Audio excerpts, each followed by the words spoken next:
Bonsoir chez vous, fidèles téléspectateurs Balandia. Émission Lobela Biso, Baye bon pesa Biso confiance à Kovanda Mkonyos na kati ya RTMV pour na kolanda émission.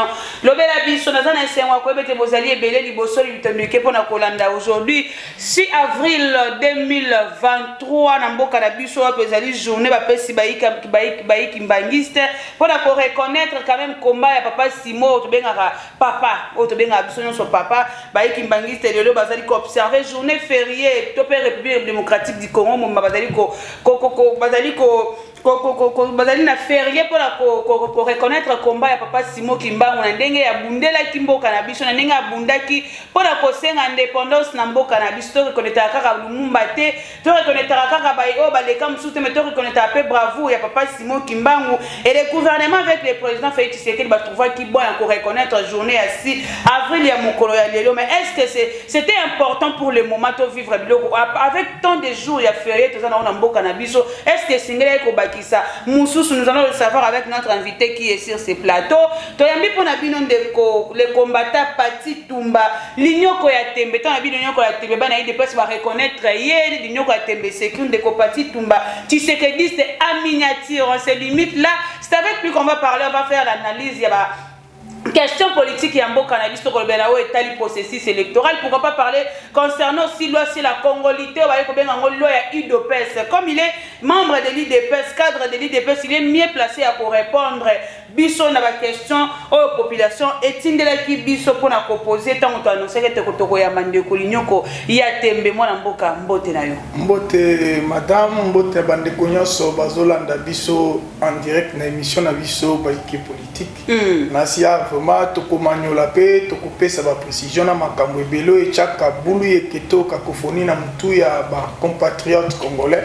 Na si na masolo toko solola ko permettre moko na mwana biso sola ayeba makamisi nini oyo tata mokonzi azana ngo surtout pour na mboka na biso RDC. Merci beaucoup moi na mboka zali ki moi membre ya IDPS ne to ko présenter moi na mboka santé ya IDPS comment de kolnyoko tembo na vie vous étiez beaucoup à réclamer quand même bonne conduite à partir de bino IDPS et comment va santé ya IDPS pour le moment? Bon en tout cas pour le moment IDPS ezo mona na déjà essayer sous l'avenir longtemps pour ne vivre. Objectif un parti politique eza kozwa bokonzi ko batela yango libela na libela kino mukolo mokili pe kusika te mukolo yeso kozonga pona ngala za mo Christ na bike mukolo moko yeso kozonga donc mais lelo ozomona IDPS eza na pouvoir ma ezole kana IDPS ezotalisa ke parti na biso eza lisusu na avenir ya malamu te donc parti ezokende na kokufa ndenge nini parti ezokende na kokufa. Le président Félix Azana demanda na mboka na biso. Donc kolanda libe konzi la constitution. Na demanda wana au président Félix Azana ngo ekosila na 2028. Siko seto moni maeko le kana IDPS après 2028 qui peut remplacer le président Félix en tant que candidat au kozala na compte ya IDPS pour la candidat ya mboka to candidat président de la République après le départ du président Félix en 2028 ti le IDPS et en incompétence na manque ya leadership pour permettre parti politique munene lokola IDPS ezanga muto ko succéder président Félix donc yango moni na otikolo bake makambo ya IDPS na minito yo eza vraiment l'avenir de l'IDPS est sombre. Mais l'avenir de l'IDPS est sombre. Qui est à la base il y a niveau peut-être il y a IDPS qui vers sa fin. L'homme en question parmi les 13 parlementaires au constitué qui IDPS il s'est bâti pour maintenir quand même puissance il y a IDPS Nambo Cannabiso. Quand IDPS s'est levé pour dire ville morte, vous sentez ville morte partout ko circuler des personnes occupation et qu'est-ce qui est la base d'affaiblissement IDPS? Base d'affaiblissement IDPS responsabilité ils ont pas président Félix. Comment responsabilité ils ont pas naïe? Déjà tu as 4 ans au pouvoir, 5 ans en goyo. Tu as une incapacité, une incompétence, une compatibilité, il y a un fisc déjà dauphin. Parce que à lire ma cambezo qui est temps au président Félix a sali union, a sali union sacrée pour la nation. Et les lobby va signer qui va charte, va signer un document comme une plateforme électorale. Au moment où président Félix a promouvoir to apesi ba adversaire na biso ba beki. Ils ont permettre bango bazala déjà ba leader. Je peux citer les noms. So Tali Bemba, Bemba est déjà un nom, Tali Kamera est déjà un nom, Tali Mbouissa Nyamouissa est déjà un nom, Tali Mbossa est déjà un nom. Tous ces gens-là, ce sont déjà des noms. Mais so il y a UDPS, au moins personne entre nous, pardon, qui a déjà fait un nom parmi toutes les provinces. Augustin Kabouya, ce n'est pas un nom. Augustin Kabouya est secrétaire général, mais so qu'il y a une province, nous sommes sur pour te dire que UDPS aux à Bemba, so que même na ban Congo, ba ebi Bemba, so que aux combat Cameroun, que na ba Congo, ba ebi au tamboli partout, sans compter ba o bazali, mais ba comment ce sont déjà les noms et en plus ils ont déjà des moyens. Mais Ndeko Pati c'est la même chose avec Ndeko Félix Tshisekedi, dictant quand on a dit président il y a UDPS, ceux qui ba tangi na UDPS ba ebi Ndeko Félix Tshisekedi qui a remplacé son père, ndenge moko na MLC ba ebi Ndeko Bemba pour azali président ya parti, ndenge moko na INC ba ebi Ndeko Kamere pour azali président ya parti. Où est le mal si les UDPS aussi président Nagoza qui reconnaît comme président de la République, il y a pas aussi des mauvais que Batumsuba et Bantena. Yango na oti koloba awa, yango tango na yobi que mutozo sala que IDPS les jours à venir kufa, ils ont une responsabilité dans la président Félix. Comment Tshisekedi a formé les leaders. L'IDPS, il n'y a que des leaders. Oui. Tant aux pouvoir, il a fallu les partis, notre cher parti, à promouvoir les leaders wana, à payer ça moyen pour avoir comme plus fort. Mais parti Nabiso et rendre les leaders wana pauvres. Moi, je vais te donner un exemple. J'étais parmi les leaders du district de Lukunga. Mais le parti m'a rendu plus pauvre. Quand nous étions l'opposition, nous avons des conditions de vie, nous avons l'éloté. Tous les pouvoirs, Biso a déjà tendance à sa ordre, masse bimi, masse yoki. Tant tous les pouvoirs, il fallait faire partie et promouvoir, parce que dans la partie socialiste, dans le monde sur le dans le système. Donc, il faut promouvoir les leaders pour permettre aux leaders de brûler ma casse. Il y a d'office, dauphin, il y a président de la République, tant président Félix aussi sa mandat. Mais tu vas faire un constat parmi tous nos leaders, qui sont en opposition, est vrai. Les partis et rendre bango malheureux et rendre bango pauvre, pauvre, impossible. Donc, tu as comme une incapacité. Il y a ça là qui après le départ du président Félix qui peut lui remplacer. Pour le moment donc on prépare des mots aujourd'hui. Mais on vous reproche il y a un manque, il y a prise de conscience, on vous reproche beaucoup de là il y a pas de problème. Pour les combattants de l'IDPS qui s'est donné beaucoup na CNZT non pour viser l'avenir. Non, il y a un lobby. Batunyo so dans une idéologie. Tshisekedi a formé que les leaders qui ne se reconnaissent pas. Bien sûr. Oui. Il a fallu maintenant les moyens. Tant que moyens ils ont mis tant aussi pouvoir et promouvoir les leaders on a nyonso bazwa partout na mboka pour ne permettre biso na ba leader on a koya ko brûler makasi na vous la successeur à président Félix Moromona lelo parmi tous ces gens là au ba ça la bloc ya ba leader ba ça la bloc ya idéologie ya Tshisekedi Tshisekedisme batona lelo baza tellement pauvre donc tala lelo aussi si premier mandat IDPS incapable de bimsene fils que dauphin. Aujourd'hui, si le président Félix n'est pas là, on tient tout que lui président. C'est cuisine interne. Mais entre nous, IDPS, qui peut être là? Donc, qu'on ne se voile pas la face, qu'on se dise la vérité en face. Donc, entre Bisso et Bani Nakati, il y a parti. Donc, si tu as Bisso, par exemple, M. Peter Kazadi, alors qu'on tient face devant Bemba. Pourquoi pas, moi? Devant Kamere. Sauf que, par exemple, on a fait un fond qu'on a sorti Peter Kazadi. C'est déjà un retard. Donc, IDPS, ils ont une disparition. Tant que tu as bongisate, tant que tu as le président Félix a tika parti pour créer un leader dans la parti. Le président Félix a bongisi déjà entourage. Si. Entourage a bongisi déjà réélection. Parce que tu as créé plateforme électorale, à Tcheba Pion, à Tcheba Kamere, Bemba, Bambouissa, les Mos, tous ces gens-là. A bongisi déjà réélection. Alors pour les partis, abongisi nini point d'interrogation. C'est très profond. Yango moni tangu ye abeti eloko wana abongisi pour l'intérêt na ye non pour l'intérêt à parti. Parce que tant que le président Félix a sali eloko basala ki lobby. L'ingolo ba ke bango nyonso ba osala élection au nom du président Félix. C'est parce que pas azo peut-être comme on a désordre na au CA parti. Comme on a peut-être malentendement bozali koyoka na tebino mo kati ya parti.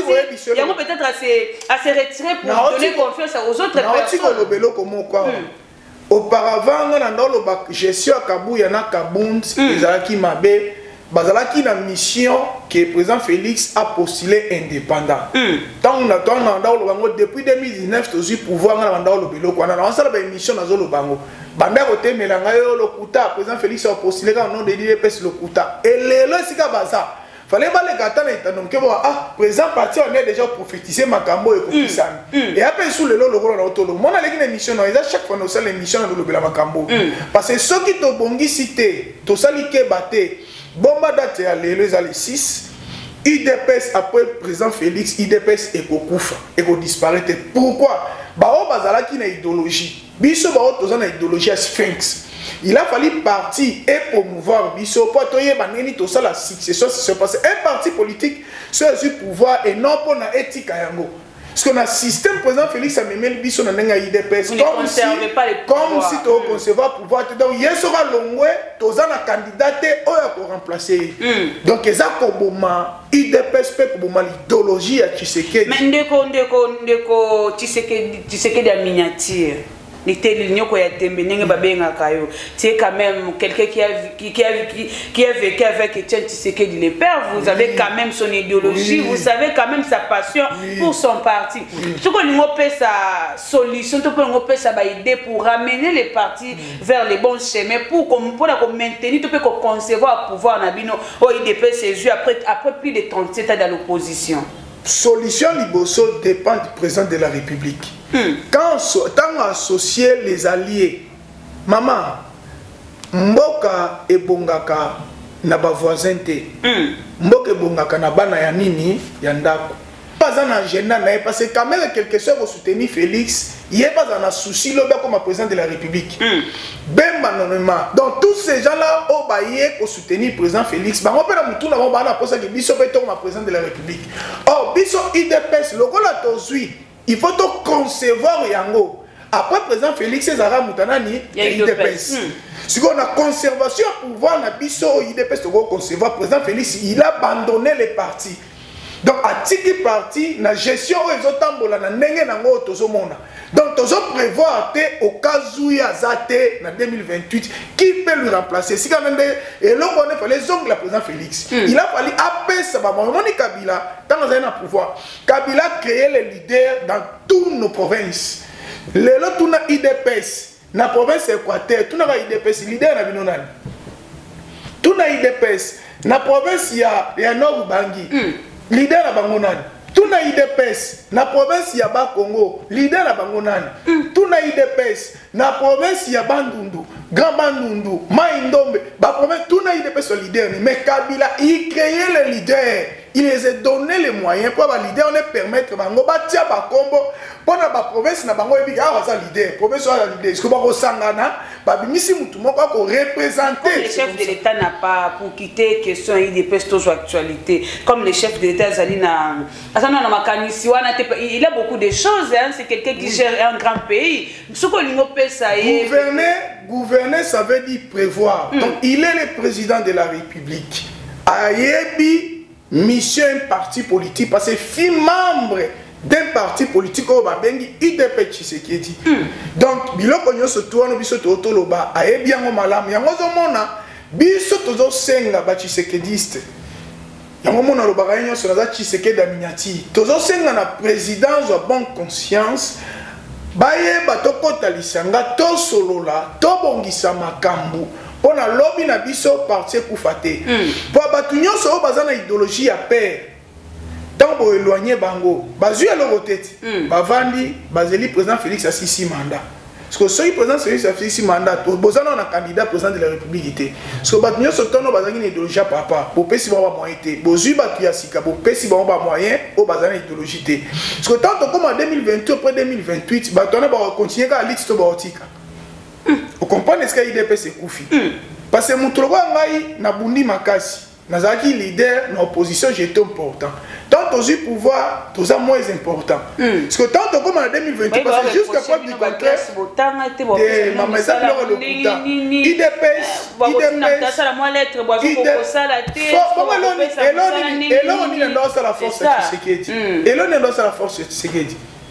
Tshisekedi azalaki IDPS eza na catégorie ya bato nyonso oyo nyonso eza na poso okutama na IDPS parce que tant biso tozo le côté to mona parce que nous jusque là to soutenir président de la République président Félix pourquoi parce que ça moko ya pion na biso membre na biso parti mais titre comme en 2028 to moni que to za na incapacité ko bimisa un candidat ko remplacer et kotina mutu na mutasa nini abendana autant babendani bato baza na idéologie babendani bato sans idéologie batikali parti koumela te osala nini ekodisparaître donc moni déjà nazoleka na baémission nazolancer déjà alerte na bacompatriote nyonso le combattant de l'IDPS tovanda tosolola tota la vérité en face tota la vérité en face ndeko parti un jour ça déjà effort ya kutana ndeko Augustin Kabuya kotalise ba makambo et à quand le congrès de l'IDPS? En tout cas, pour le congrès IDPS, tout dépend du secrétaire général Augustin Kabuya. J'ai aimé parce que dernièrement, à Otiko Ibisabiso, qu'il y aurait un congrès. Mais le mal en est que dans le congrès, il y a un peu de la dictature. Alors, le congrès, il y aura un seul point.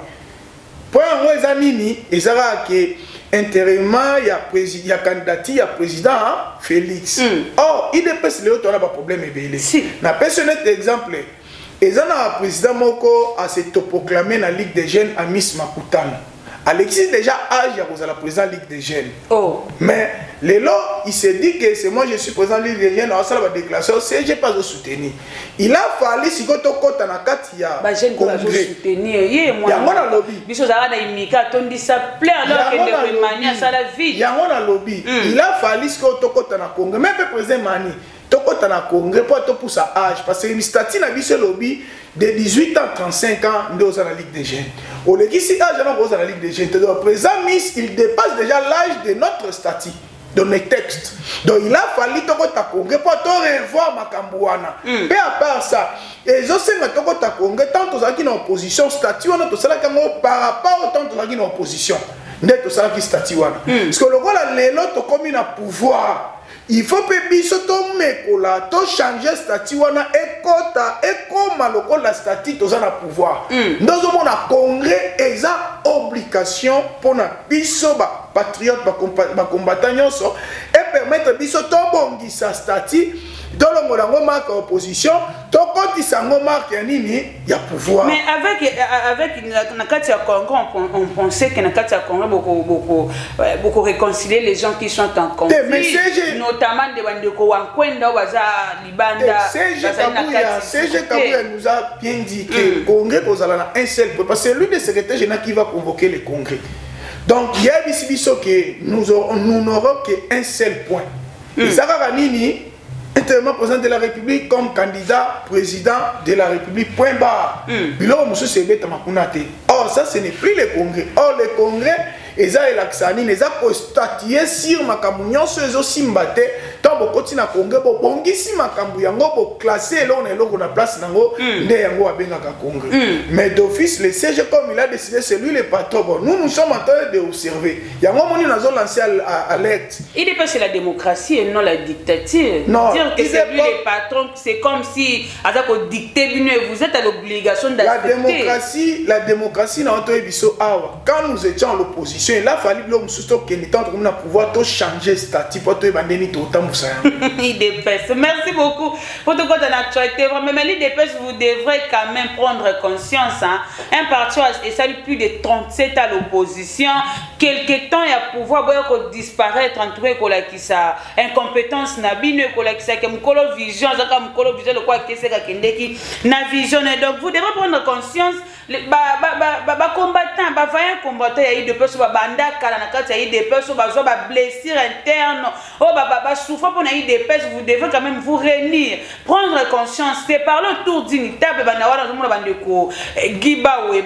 pour citer les gens qui ne sont pas au plateau avec moi, les secrétaires Guiba ou les papas Victor Wakwenda, les Bandeko Donatien Moubiaï, les CT Paul, il y a beaucoup de gens à l'IDPS, Bazali peut-être à même monter avec Ndeko Gistan Kabouya qui gère les partis actuellement. Vous devez vous mettre autour d'une table, qu'on la hypocrisie, parler concernant l'intérêt à partir de nous pour maintenir pouvoir en habiller au sein plus de 37 à l'opposition. Vous avez moi 10 ans, moi 5 ans pour perdre le pouvoir et qu'on a la sonne pour mingi pour habiller parti politique ou il y a opposition. Ndeko parti parlons directement de la loi sur la congolité. IDPS toujours avec vous. C'est comme si vous n'étiez pas préparé à gérer la RDC. On vous accuse d'être derrière la loi sur la congolité, notamment de Moïse Katumbi, disons-nous la vérité.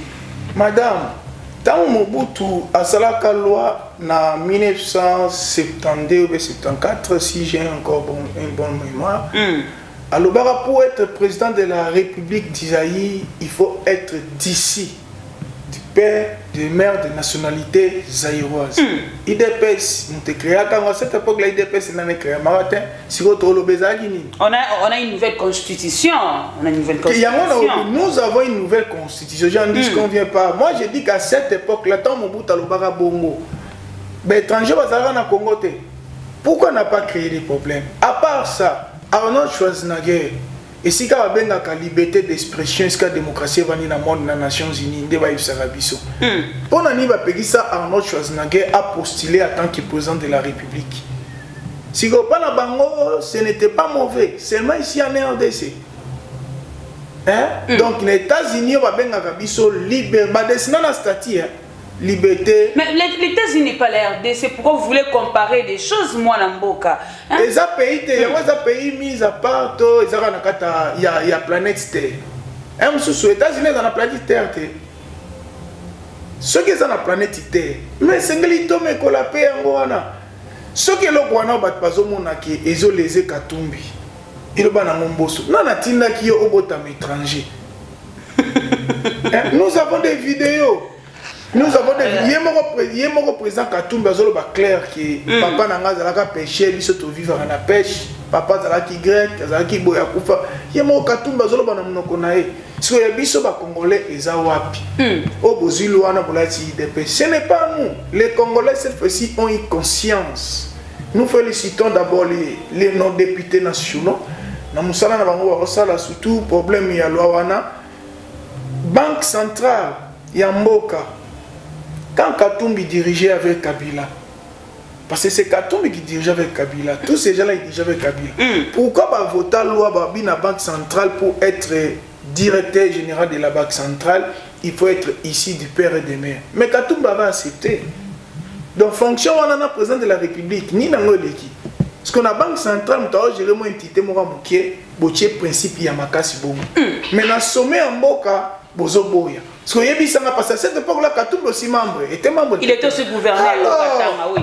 So Yebisangai, pour la nini le bazobo yango, mais les bosso banda on dimango. Donc yango zomo na biso tozo loi neza pona bisote. Loi neza pona ba congolais nyonso pour ne sécuriser des générations. Les gens qui les soutiennent plus c'est lui no ba. Les autres ont un problème. Soutenir loi na manga. Mais est-ce que cette loi était c'est le moment opportun pour bimiser la biso loi na tandis que toujours qu'il y a un processus électoral. Pourquoi vouloir regarder d'autres régions à processus électoral tandis que vous avez un bilan à présenter à la population? Les problèmes aux Congolais, ce sont des problèmes d'infiltration, madame. Étranger va côté belé na mboka na biso ba eko na tuna ka batu mutuna moko yo kena déjà na Kigali oko nokuta général rwandais OK na Kigali okuti ba biso général wana azala ka congolais OK déjà oko nokuta ngo pona nini bino linka ka batu ba oti Rwanda Kigali batu ba oti Burundi ba na mboka na biso bazo ba poste de commandement mais na ba pays na ba linga te poni ba linga na Congo. Il y a un moment où les Congolais ont conscience de la parce que un Congolais a général na Rwanda. Il y a un moment où Kagame a banditi kolobake maman na ye azamutu ya Kisangani. Donc il y a Kagame lelo akogolo mona mboka na ye ayepe na Kinshasa comme il peut présenter la République à Congo parce que tant bozolo baké mutu nyonso so abotama kaka azanda ndambu akoko postuler na président de la République. Donc Kagame aujourd'hui abotama donc lobi mettre au monde Kagame longo président kuna et pas comme président de la RDC. Mais moi mboka ceux qui l'ont a des pères et des mères, c'est photo comme Tina Moussissa na yango. Un jour j'avais suivi une vidéo notamment de Félix Tshisekedi Kasa na koko na moko qui n'est pas si congolais. C'est que Holanda qui ango bien té. Faut la nango bien. Na la nango bien. Président Félix a beti li solo, abi koko akoko, abi mais maman na biso. Aba clair. Maman na na grand-mère na ngai baza baluba. Alors bango clair. Mais koko ya koko. Parce que koko abotaka koko na ko bota maman na. C'est la eza système au biso tozalaka nango na kati ya mboka mboka o eza batu toutaka kouta toye ko constituer et système bongo yoka nti bato balobake bayaka batabandundu baza ville Kinshasa ezalaka bango yoka nti ezalaka ni po babotama msubande yaki bateliboso na Kinshasa de babanda koteka mabe de ko parti cette loi et c'est une division dans la classe politique division la loi Chani eza na kati ya Bible. Il y a beaucoup de lois sur il y a beaucoup de lois à défendre pour mettre en place pour l'intérêt de la population. Des ordres à Congo et local bosso. Les longs monde va comment le biso tribu tout ya. Biso to tang na classe tribu tout ça la quitté. Na ko yo ba tribu tout tant to en 2006. Na oh tribu tout ça la peine en boka oh tribu tout ça li ba minoritaire. Hollandi, mais tant que vous n'est pas comme vous tout le monde les a raté. Pour te dire, et ça parmi les blocs qui sont un problème, il faut que tu aies une limite et là qu'on est là qu'on a place na yango. Na minute loana pour moi en tant que Congolais, c'est vraiment très nécessaire parce que tu subis humiliation à l'étranger ou des gens qui ont biso. Nyon sola besoin la bila ko présenter te bozo bangande. Maman, ngala lo bakelo moko. Na lo bakelo moko. Na lo bakelo moko. Na personne biso le mo Katumba dirige Lubumbashi à l'époque Katanga ils avaient un grand Katanga azara gouverneur il m'a dirigé ça va kabula on a 4 morceaux il a fait quoi là-bas le gouverneur le mieux félicité à son temps maman bah non félicité parce que Kabila non félicité pour le gouverneur le mieux félicité ko félicité gouverneur zani ko lia pamba na Lubumbashi l'homme qui a bonisi Lubumbashi nga comme ça le quoi système ni basala yo gouverneur yo mondo te ka masango parce que nous a souvent farine aucune entreprise na yo va privé au mieux privilégié pour ton intérêt pour battre mon akia yenda les sarabiso ya liboso ya mi balé kendo tala katanga ti banzela ni les akuna ba entreprise ni les akuna ba école ni batongi parce que ya on ni katanga ndesi ma recette ya mboka ya dirigeango yemoko partout il a fait quoi katanga à part couper sa makasi na mazembe donc pour te dire ce n'est pas ce que toi tu penses Félix Azana leader te oh oui, tellement devant hier que on a un opposant boy to que pas c'est biso to cette élection libre démocratique transparente de parti Nabilani ah Nabilani maman donc ma caméra ça c'est zo kufanzala nous besoin azana concurrence na yebisi bino ngana vivre n'importe qui a Kabila li pendant temps na 200 photos sur exemple terre de parti soit conscient avec bon ça la raté que boza bata IDPS na pesa yo o c'est comme IDPS nga côté simba te na lobaka on a tiré la miniature mais simba te pour la vérité na yebisa yo le komoko comme ma dé sous 5000 francs na yebisa le komoko mso bosani na 98 Congo ezalaki agressé et pas ba Rwanda parce que na ebité obino bosana la histoire tant aux agressés par Rwandais, mboka na biso komaki na guerre biloko komaki cher. To bandai ko lia tiba birgi biloko bambwa ya bangulu pardon tozolia yango. Tozolia manyoka bololo. Oyebi série yana non? Po mboka ezaki agressé na Rwanda passe ezalaki. Tolé na biloko parce que lelo pe mboka na biso eza agressé. Yebi sanga c'est tolé biloko bangulu. Tolé biloko bangulu. Tozolia te pour te dire il y a une différence. Même période. 98, Kabila ne gérait pas 98 ans.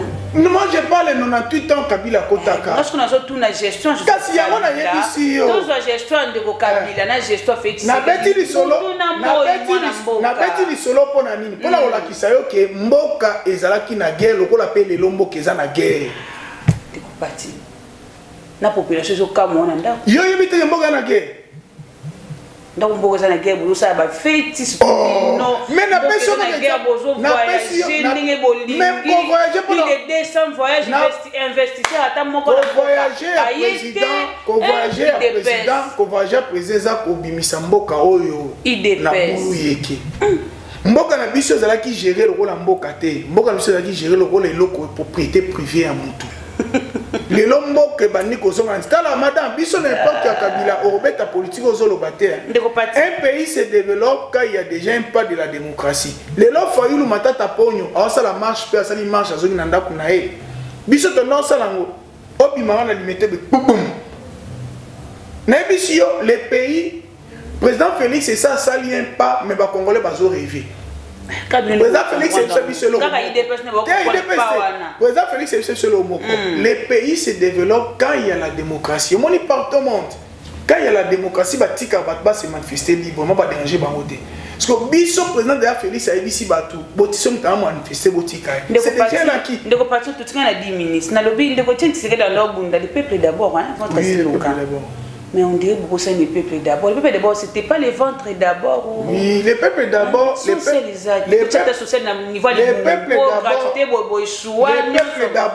Le peuple d'abord, ils ont makambo belé. Ils ont rakuliate. Tokonganzela.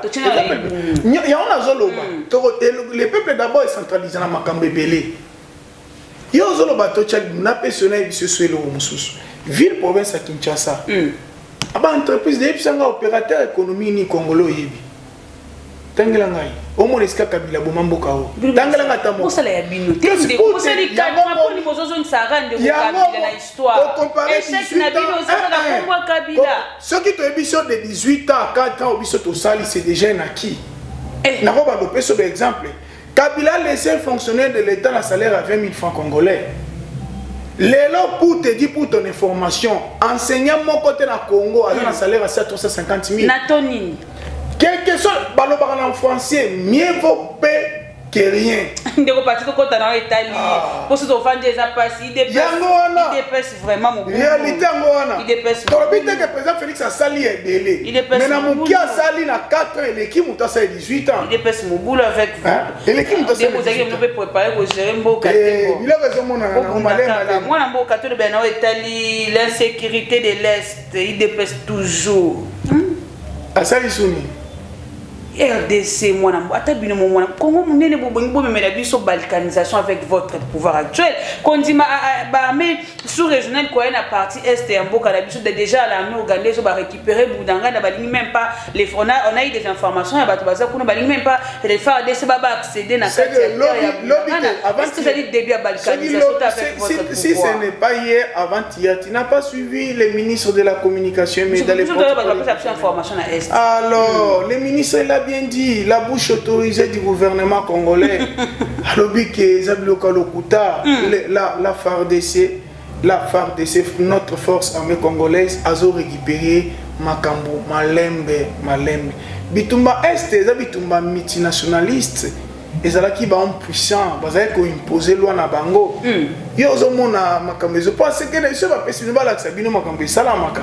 Omona Koma Kagame a été coltante. Mais Kagame était premier producteur. Il y a biloko amelelo na minito crise koti.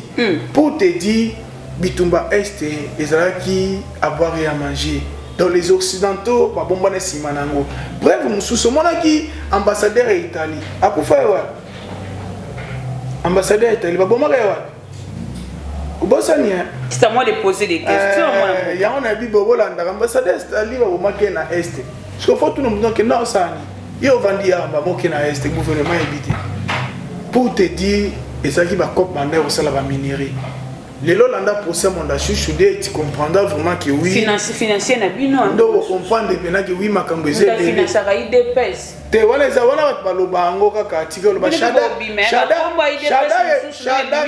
ya bisaka biso ke na robimisa ba ele ba secret ba election ti la bimisa wala bla politique ba ya bato yo bazo belo ko sala te adi be na liste ta mususu pe bon total ce qui IDPS azana makambo na mena ebeli IDPS omoni président Félix ana mission moko nga na ifsa bango mission président Félix c'est aussi ça règne ba étranger na mboka. Mais moi mboka ndenge na mesure régionale na partie est ya mboka so Bugande ba Kenya ba ye est-ce que ça la facile était ba libérer partie est ya mboka na pour rentrer est-ce que toko vivre sous ba guerre de partout et par nous neuf voisins. Na ye biselo ko moko bosani. Solution Congo et ça mboka congolais bango moko. Mais vous pensez qu'il confiance na l'armée banda aller amener notre pays en Afrique de l'Est alors que nous sommes au centre. Il y aura na bisayo na betelo lisolo boyité. Président Afrique Ouest bakota ka ba réunion na bango bazo solo la ba obeta masolo à Congo mais biso mo tozate. Parce que le président Félix le plus sage qu'il est habité ngapena kota ka pona yo ka masolo ana. Tanga kota va découvrir que ba beta masolo à Congo. Deni bakablo la richesse congolais, minerais congolais, pour ça yoki. Non mon président sur la précaution. Au moins madame Token, j'étais rassis Félix na yebié pour na vana na yebo avant son pouvoir, il est tellement dangereux. Et à botika Congo na bomoni Félix a bon sanem Congo té. A bozong saka Congo na nzela. Merci. Congo ezongi. Au moins les Congolais vous avez écouté. Oui. A bon ça Congo té. A bozong saka Congo na nzela. Donc Congo zongi, Congolais senti que je suis chez moi, je suis chez moi. Oh, oyana sima. Na ye siko ko développer mboka pour na libela. Donc il y a une mission na ye eza ko silisa règne ba étranger na mboka. Dans le Congo pour les Congolais. Donc mission na ya mwana. Merci. Dès qu'il termine sa mission na 2035 to 2037. Quand c'est pour l'élection ça ma 2025. Au cas où élection. Ça ma 2025. Et ça le premier mandat.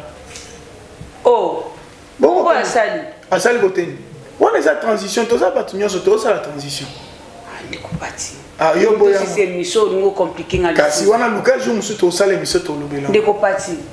Bon, c'est qui gagner l'élection 2018. On est à transition sans Kabila. Ah, ndeko parti. Kabila ça transition déjà toqué une élection. Gagner l'élection. Au moins ils bon boyiba ki ndeko falu ndenga réclamer boyiba ki. Yes, atikali. Moi devient musu. Atikali réclamer vérité désir. Bien musu to bi falu n'a jamais été congolais. Biloko na kozonga sino ba débat na te. Bisote, ba on a bango ngakwash. Abi mutu batune bazoyemba falu mo. Ngakutu on a ba vidéo. Ndeko parti. Botikali bo sali 5 population et la transition sans Kabila. Félix Obanda premier mandat en 2025. Ah, il dépasse. Premier mandat 2025. Constitution de la modifier, tout tient au 7 ans. Alors, 2032 à Silici, 7 ans, sous 2039. Et monsieur Sili, pour la vérité. Au moins, si une vérité, il fait les missions. Au moins, il y a Biswami. Il faut boya. Ou bien, ça, Congolais. Ndeko Félix, c'est le mandat en 2025. Pourquoi c'est la 2035 2039. Parce que tu as commencé 7 ans, non? En 2032. Tout le monde est invité. Au revoir.